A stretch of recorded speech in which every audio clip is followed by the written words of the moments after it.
Episode 16. Come on, Brandon. Brandon's like lacking a little bit of energy today, which is not totally usual. And I'm going to need you to bring it up, amp it up a little bit. I woke up focused. Focused, yeah. Sometimes you can be misperceived as a jerk when you're ultimately focused. Yeah, I had my brow furrow going on and just maybe would think that that's possibly a frown, but no, it's not. I'm focused on some lift today with the projects that we have going on and thinking about some offers, which is actually something that we were going to talk a little bit about today. And I don't know that it's The Art of the Deal. That's a book. It is a book. Negotiating the Sale. I'm pretty sure that's a book. Never Split the Difference. Another book. Are we just going to keep naming books today? We could. Although I don't read nearly as much as I would like to. I do a lot of Audible. Listen and read and highlight at the same time and take notes. That helps me remember things a little better. Is it reading if I listen? Can I say I read a book if I just listen to it on Audible? It might be called listening. I'm not sure. Dave, is it reading? I need a third party. Comprehension. Okay, we'll go with that. Yeah, we want to talk a little bit today about the art of the deal and negotiations, because a lot of deals will live and die in that negotiation phase and mostly die. It's not easy getting two parties to get together on some similar terms. And my definition over the years of negotiating real estate transactions is that each party, a buyer and a seller, have some feeling of winning. And if both people feel like they won, at least on something, then we have a deal. And if at any time one of those parties feels like they've given up too much, it either never comes together or it'll still ultimately fail because someone feels like they maybe were taken advantage of. You're right. In fact, that takes me back to a conversation we were having. You were looking at some continuing education and exams as we expand our real estate licensing to other states. And the definition between arbitration and mediation came up, and I just spit them out. So what we would be doing here is being a mediator. And mediation between two opposite parties is rather important to provide the grease to the conversations and keep those negotiations on the rails, if you will. Understanding how to do it, getting started on the right foot, so to speak, metaphorically speaking, ensuring that the other side is not perceiving your offer as an affront if you're making the offer, or if the other side is presenting to you, that you're not looking at their offer in that manner, so that you can continue to respond and proceed with ideas to put the deal together. In residential real estate, there's generally a lot of emotion from all parties. The real estate agents, the buyers and the sellers, there's emotion. In commercial real estate, there's very little emotion. It comes down to a profit and loss, what you can make on a property, maybe some appreciation, improvement. There's just almost no, my feelings were hurt because you made that offer in commercial. I think a lot of that has to do with the caliber of the thought process that's going into who's presenting the offer and who's reviewing the offer. In residential real estate, there's many times very little financial literacy given to how the offer is presented. They're focused on a number without actually understanding what that number yields in terms of cash to close, monthly payment, how much money are they getting from other sources, what is that capital source to be able to close. And when you're doing that and you don't have the awareness of how the deal comes together, that fear factor is a real thing. And when people don't understand the end result, the end game of what's my payment going to be and how much money am I going to need, it creates this environment that is very uncomfortable, and then emotion follows. Fear of the unknown. If you don't know what the payment's going to be, if you don't know how much money you need at the end of 30 days, then of course your negotiations are going to be based out of fear, in that you feel like you can't give or offer more because of even an unknown number. But instead of learning the number, people just continue to make decisions based out of fear. Yeah. So real estate agents that are savvy, that are really in tune with their clients, can be really helpful with getting through those hurdles. Focusing more on the math and what that end game is going to look like, and becoming more financially literate yourself is going to allow residential conversations and offers to be more business-like. And the more business-like they are, the less emotion, typically speaking, comes to play. So it's not that way all the time, but it's certainly something that we pride ourselves on doing when we present offers. I think I want to point out one thing that's very common in Northeast Ohio, and very uncommon in most everywhere else. I know what you're going to say. And it's an earnest money deposit, EMD, earnest money deposit. In Northeast Ohio, we limp into the deals. And by limping into the deal, a $500 or a $1,000 or even a $1,500 earnest money deposit on a $100,000 deal is insignificant. And we're seeing those $500, $1,000 on $300, $400, $500,000 deals.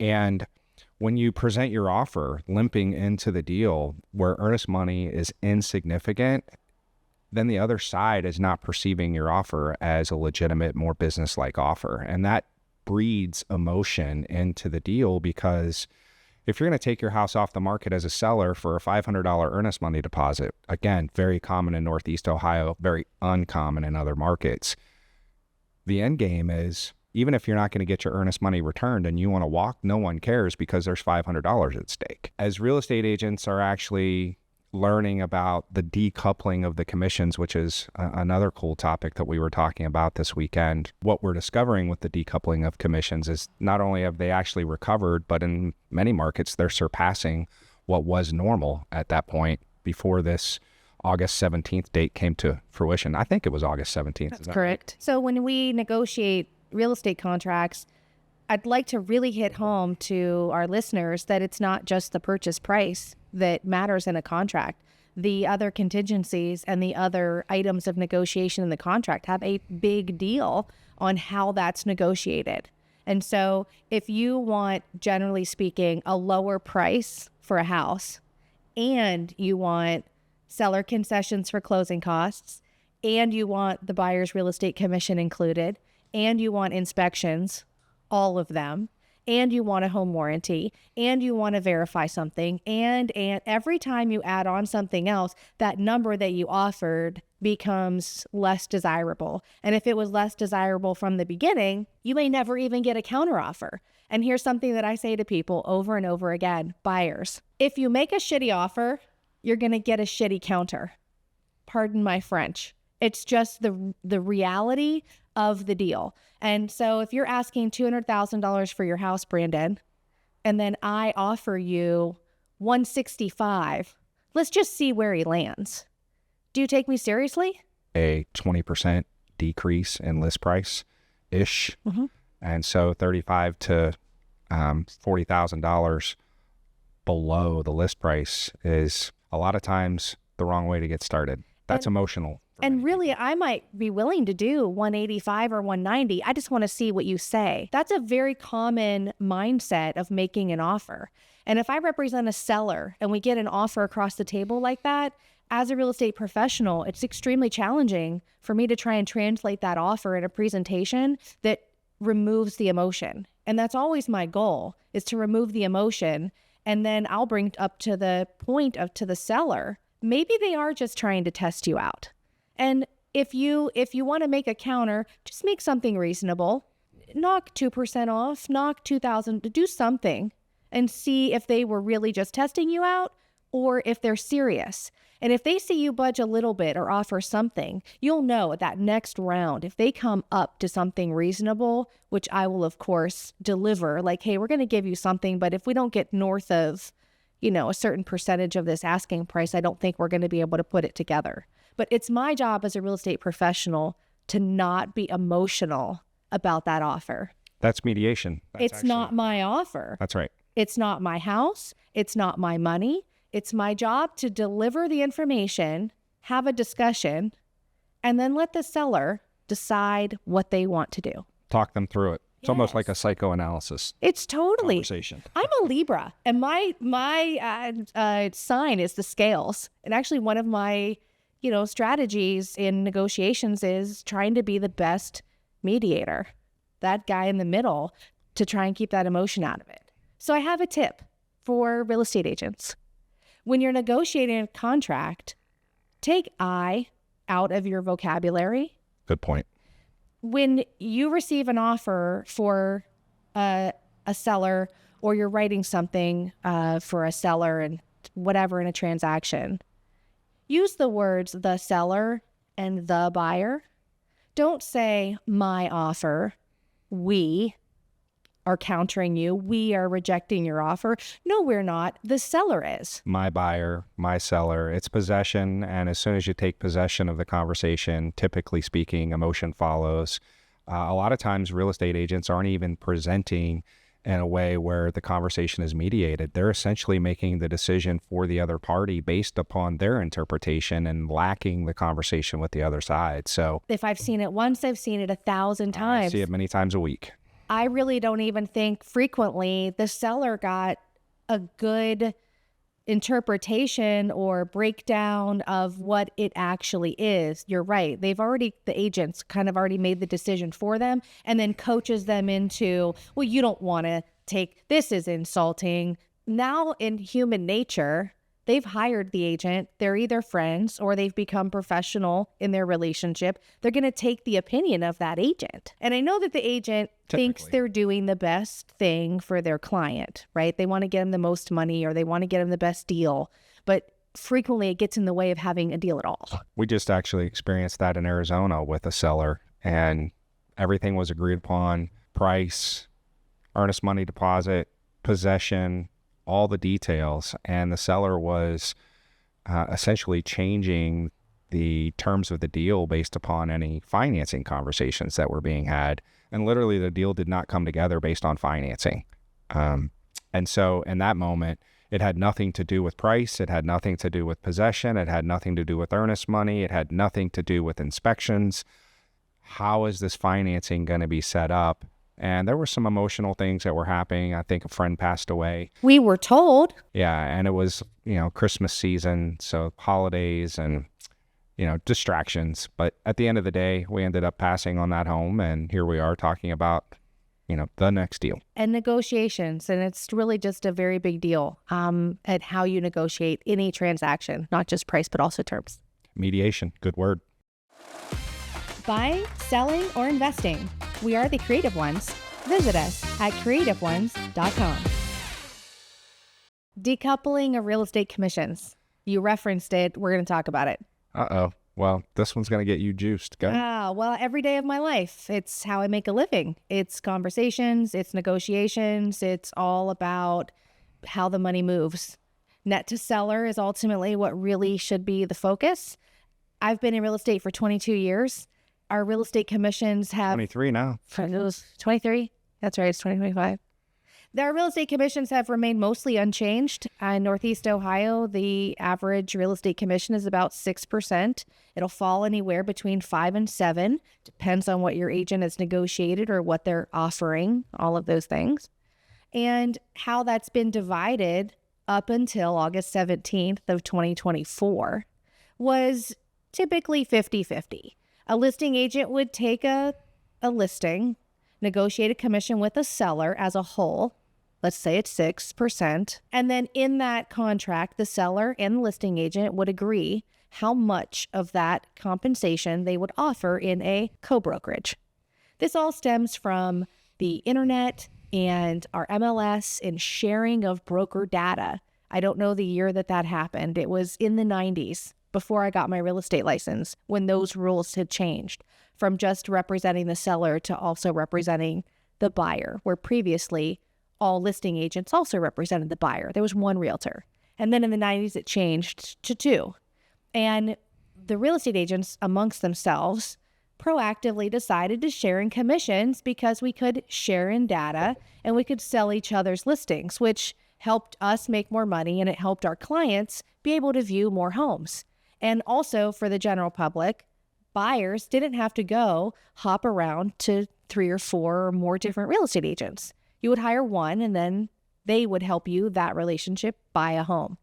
And think about it from the buyer's perspective, how much easier that is. Every time they walked into an open house or called a different agent, they'd have to answer all the same questions. When are you going to move? Do you have a pre-approval? Do you need to sell your house? That's What are you looking for? It was. So the co-broke phenomena that happened was really great for everybody. And it stayed that way for a very long time until recently, last year. There was a lawsuit that was filed by some homeowners and their attorneys in the state of Missouri. And they sued the National Association of Realtors. And these sellers felt like, in my previous example of that total 6%, let's say that 2 or 3%, I don't know what it was, went to the buyer's agent. Those sellers, I'm assuming, looking at their settlement statement at closing, felt like they unfairly paid the buyer's agent. They were hiring the listing agent, and they felt like they shouldn't have paid the buyer's agent. That's how it got spun. I mean, ultimately, everything comes from the transaction. And so you either have someone that is going to pay it from their proceeds, or you have someone that pays it out of their pocket, cash to close, or a combination of both. And the rules are set up where the buyers have the ability, if they're getting financing, to get some seller contributions to decrease cash to close. And ultimately, there's a saying that when I started in the industry, October of 1998, since we're throwing dates around, when it's all said and done, there's a hell of a lot more said than done. And in learning that and understanding that over the years, what we're finding in this decoupling of commissions is ultimately it's working its way through change. Change is tough, but change is constant. And a constant is something that doesn't change. How about that dichotomy? So since change is constant, and you've got real estate agents, which there's a plethora of real estate agents. More than half of the industry is not renewing their license in 2025, which is a huge number of people. I don't know the actual number. But I don't know the exact statistic either, but it has to be at least half of licensed real estate agents across the country sold 0 homes last year. That's right. There's a lot of licensed professionals that don't use their license and or sell any real estate, or maybe they sold 1. There's a lot of that. I think those are most of the people who are giving up their licenses. And I think unfairly to realtors as a whole, going through the practice of getting your license, maintaining your license, the education associated with that, practicing the craft, going through transactions, being a mediator, understanding financial literacy, improving your skill sets as a negotiator. All of those are things that if you take the license seriously enough, that you'll continue to separate from those that don't. And an example of that is, the number of folks that just have not renewed. In fact, we were just having a conversation last week on the show with Brian Blasco, who had been a realtor for many, many years, who did not renew in 2025. And I can tell you right now, off the top of my head, there's people that I have known that I met in the industry that right now are no longer real estate agents. And those are people that weren't just selling 2 or 3 or 4 or 5 homes a year. I mean, these are people that have moved on into different stages of their life and their career and are just now out of the market completely. That's happening. And so what we've gotten put into is, and the National Association of Realtors and the Department of Justice has made it very clear to our profession that they want us to decouple the real estate commission. And you better listen, because if you don't listen as realtors, they're going to smack you again.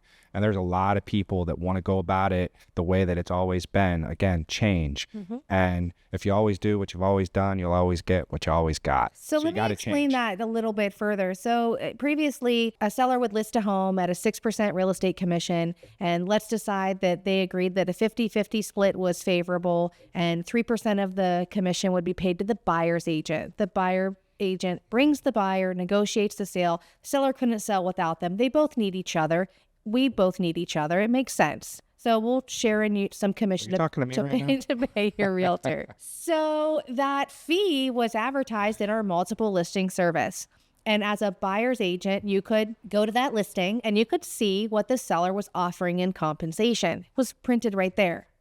So what the NAR and DOJ does not like is that that fee was predetermined to the buyer's agent by the seller and their agent, which also, I agree, doesn't really make a lot of sense.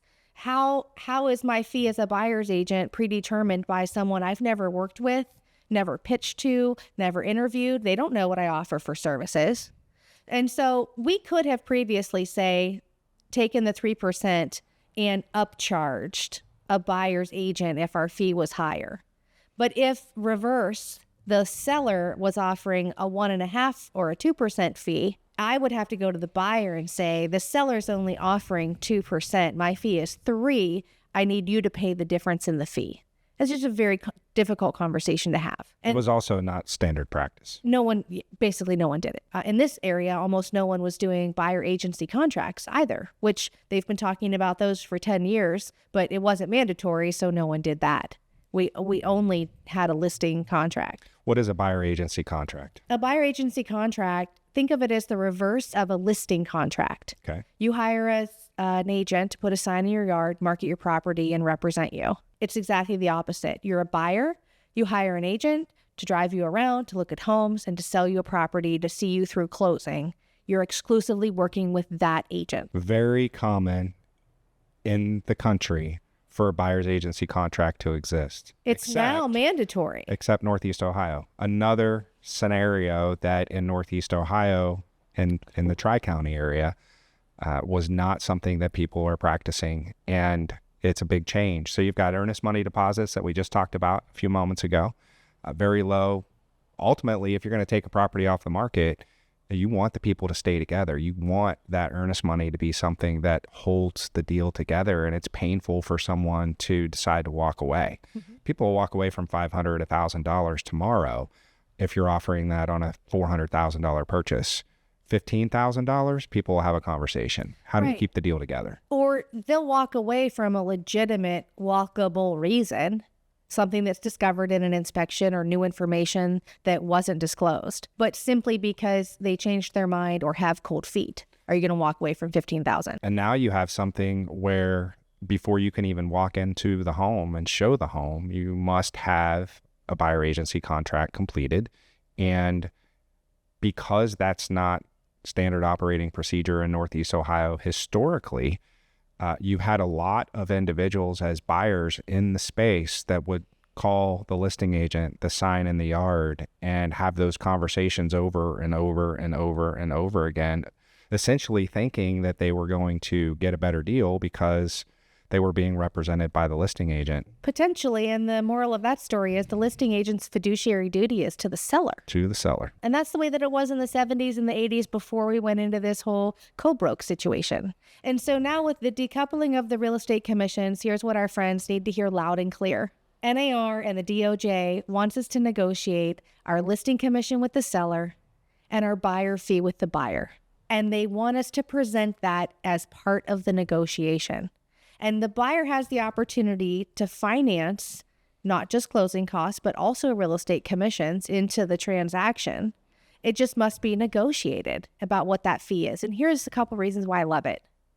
I get to have a conversation with buyers now and show them our value and show them what we have to offer, our strong negotiation skills, our availability, our team, the additional leverages that we have to offer services and client experiences that are worth our fee. I don't have to accept what was being offered in the MLS anymore. I think that also is loud and clear in the market space with the fact that listing agents themselves are, what's the number? Is it 2.5 to 3 buyers per every listing? So the statistically. So the more homes you list, the more buyers you're going to have. And so real estate agents that are typically longer in tenure are going to be better negotiators. They're going to get more listings. Typically, it's not always the case. The relationships that they have, you've run into some generational opportunities where mom and dad, and now they have daughter and son, and now grandma and grandpa, and mom and dad, and daughter and son. So all of those, if you've been in the game long enough, help you with your continued referral base. Except the fact that because of the listings, you also increase your opportunities to get more sales as buyer's agents. And so as you build out your team, buyer's agents doing things that other buyer's agents aren't doing is uncommon. As a buyer's agent now, you better go to work. Yes. There And are things you can do to separate yourself, the CMA analysis, how are you going to present the offer, some value adds in how you would present the offer. Those are all things that real estate agents, again, the number of real estate agents renewing their license, the number of loan officers renewing their license, the amount of increase in lending that's going to happen in 2025 versus 2024, albeit interest rates are probably not going to change very much, is also represented in the sense that home values are continuing to rise. And real estate agents that are having the conversation, loan officers that are having the conversation about the cost of waiting are going to win more deals. House prices are going up.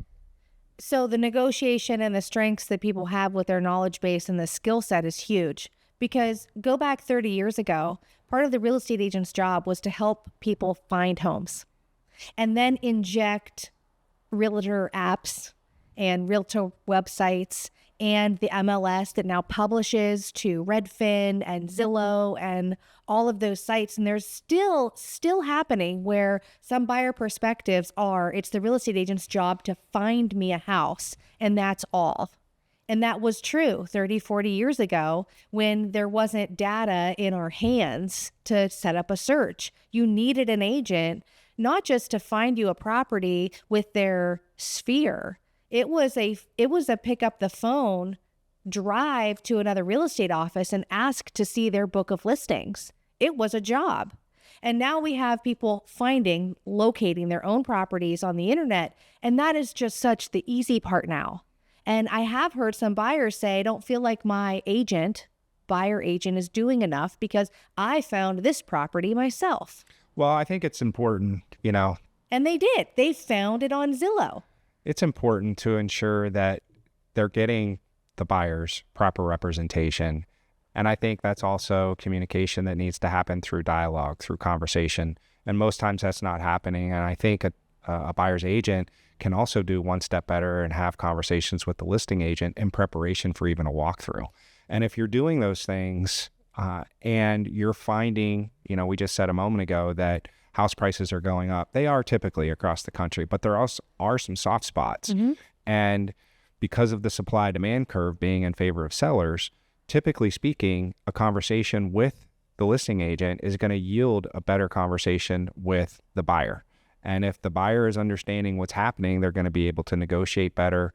And if you negotiate better, you win more deals. And the cost of waiting is something that people that work with quality real estate agents will experience less pain.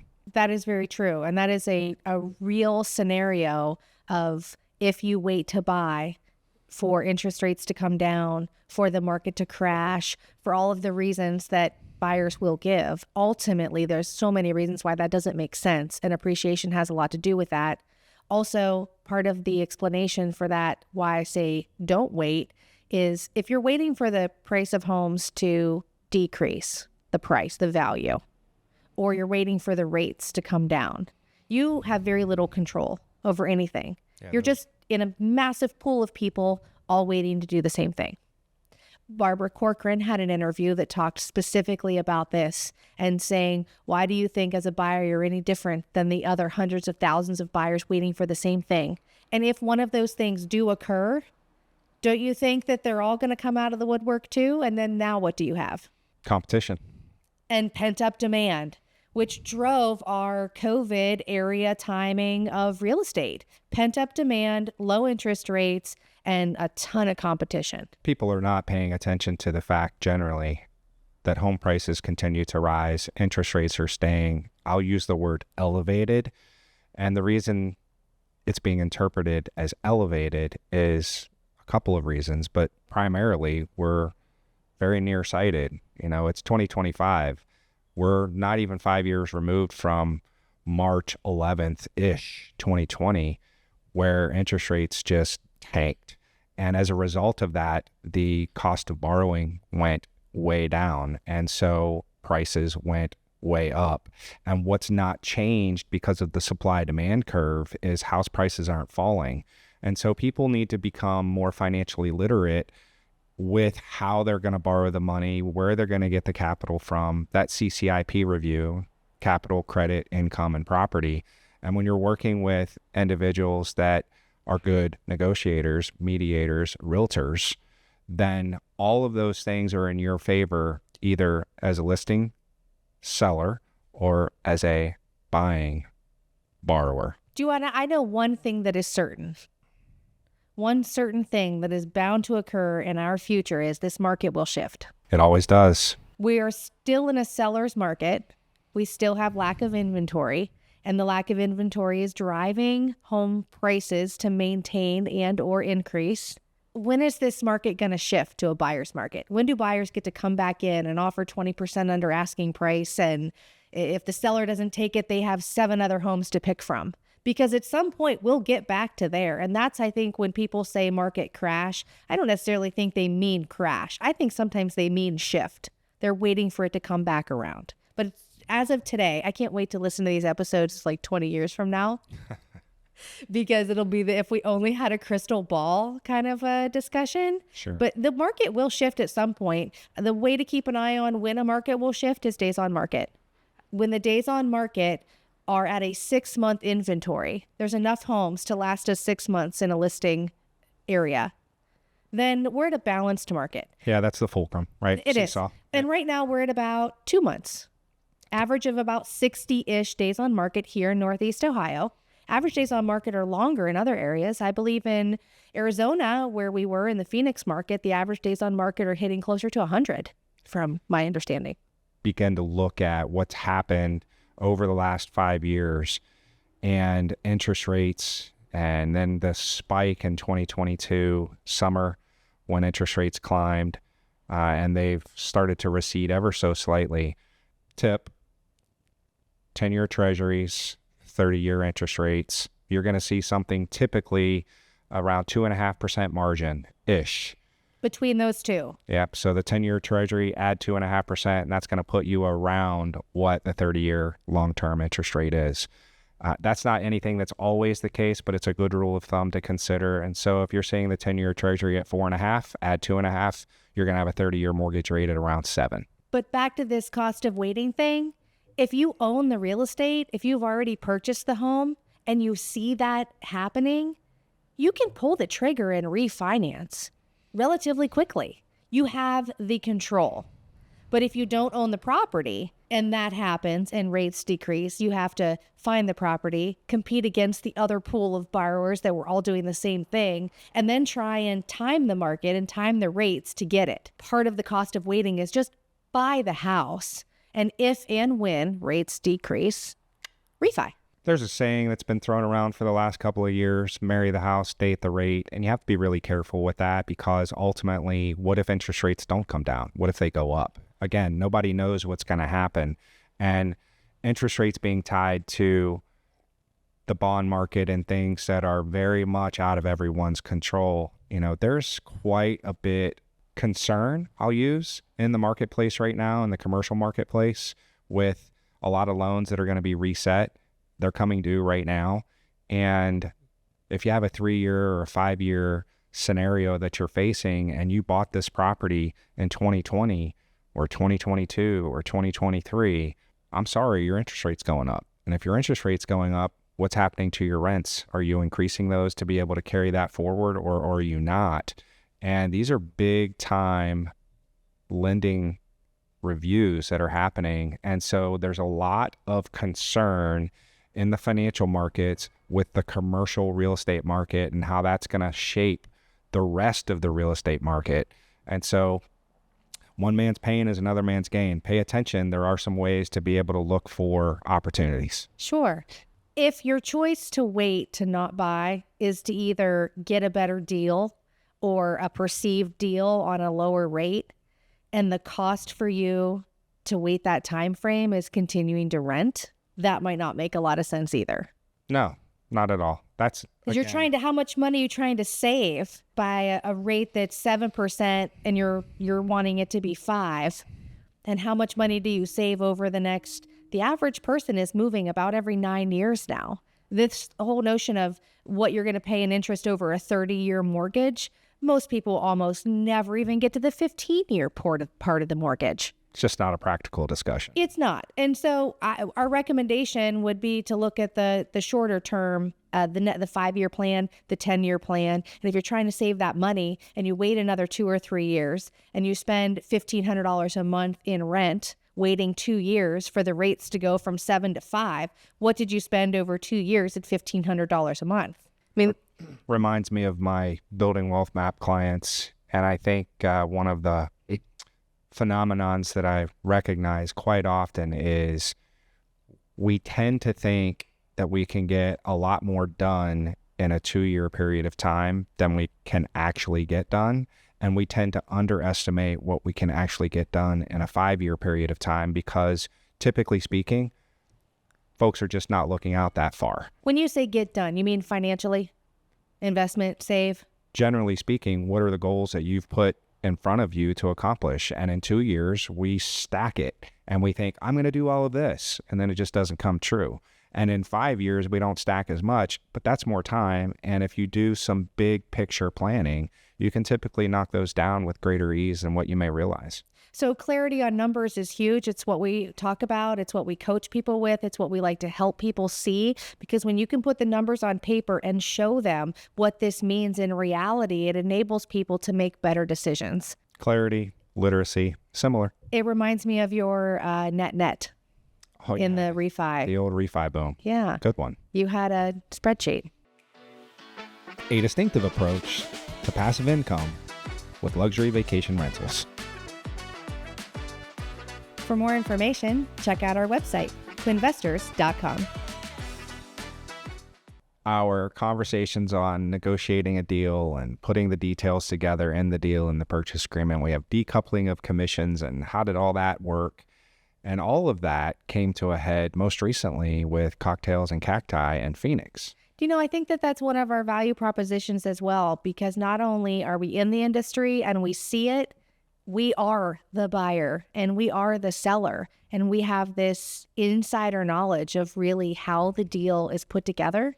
And we always go into our transactions and negotiations and having that understanding, which is insanely helpful. I think the part to put that in perspective where our listeners may be surprised, we're negotiating a few hundred deals a year. And what I mean by that is if you're selling 100 to 125 homes a year, which is a lot, and that's very normal for your team. And when you're talking about the number of deals from a lending perspective, be it commercial, residential, mixed use, and the building wealth map clients that we have, there is a lot of negotiations. There are a lot of negotiations that are happening every week. And the resulting effect is that the more that you do something, the more experience that you get, you hone your skills, you craft your skills. Typically speaking, the more relaxed you are and the better you become at that particular task. Sure, you've seen this before, or we learned a technique that worked. We also have the ability to see things that work in other markets, location-wise, in other states, in other counties, and how they do things. And some of those things we can pick back and bring back to our clients to be helpful with. Here's an idea. This is a concept, standard practice somewhere else that over here we've never heard of. And that's, I think, extremely helpful too. So we just did some negotiations on a Quinvestors property in Phoenix. I didn't want to buy it at first. Why didn't I want to buy it? It was on a busy road, double yellow line. And I found this property. I kept going back to it, and you didn't want it for that reason. And I kept saying, but I'd never been there. I mean, fair enough. I deferred to you for a week or so, at least. We kept looking at the details, and we started having conversations about, what the end result would be. And what we kept finding was directly off of that road in those neighborhoods in Palmcroft, even just the back lots that are not on North 7th Avenue were a few $100,000 more. And the understanding of, wow, not only are they a few $100,000 more in many cases, they're also not as nice. And so what we were able to find is a house that we paid $150,000 less than the appraised value, only because on a double yellow line road in the STR market, the short-term rental market, provided that you have parking and accessibility elsewhere, it's insignificant. People are going to take their Uber. They're going to take their Lyft. They're going to, in Phoenix, Waymo, which is wild. That is why driverless cars with cameras everywhere. Yeah, wild. Yeah, we haven't done it yet, but we will. And when we do, we're going to record it. I saw a Waymo making a gutsy move on the last day, actually. We were on our way to the airport, and they're white cars. They're driving around with cameras, this thing's spinning on the top. And I noticed that they cut their way into traffic, and everybody just stops because what are you going to do? Blow the horn at the Waymo? I mean, we it's drove not by gonna and care. I was like, that jerk. So, Crazy. Yeah, no driver. Some kid going somewhere into- playing a video game decided to make traffic mad, but oh well. So in another way, we also looked at our earnest money deposit. We did a $25,000 earnest money deposit. We negotiated immediate possession. We also did no inspections because we had a lot of people that were going to be walking the property immediately upon closing. We also have a great experience at looking at homes and felt comfortable enough that we would, be able to acknowledge or see some of those defects, that we've just seen it enough and enough and enough. There was an upgrades list, and we were comfortable with the upgrades list, and it was able to help us with some insurance questions that were asked as part of the HOI policy that we had to implement as well. So We were also comfortable knowing that if we needed to make some repairs or do some things, that was okay with us. having all of those skill sets through practice, and I don't know that practice makes you perfect, but it definitely makes you more comfortable. The resulting effect, purchased the house about $150,000 below market value, appraised value. It's a huge number. Immediately generating income for our investors. We launched the property when we closed on the 13th. We took possession on the 17th, and it went live on the 22nd. Hey, big other negotiation thing. We were able to negotiate this home furnished. Turnkey, that's right. Yeah, and when I say furnished, I mean the sellers gave us a list of about five items that they were taking with them. Everything else stays. And that was a huge head start, not just time-wise, but also money-wise, again, for our investors, because that was a solid $40,000, $50,000 worth of furniture that we did not have to purchase. That's very true. So you've got a property that's below market value that hits the market quickly because it's turnkey.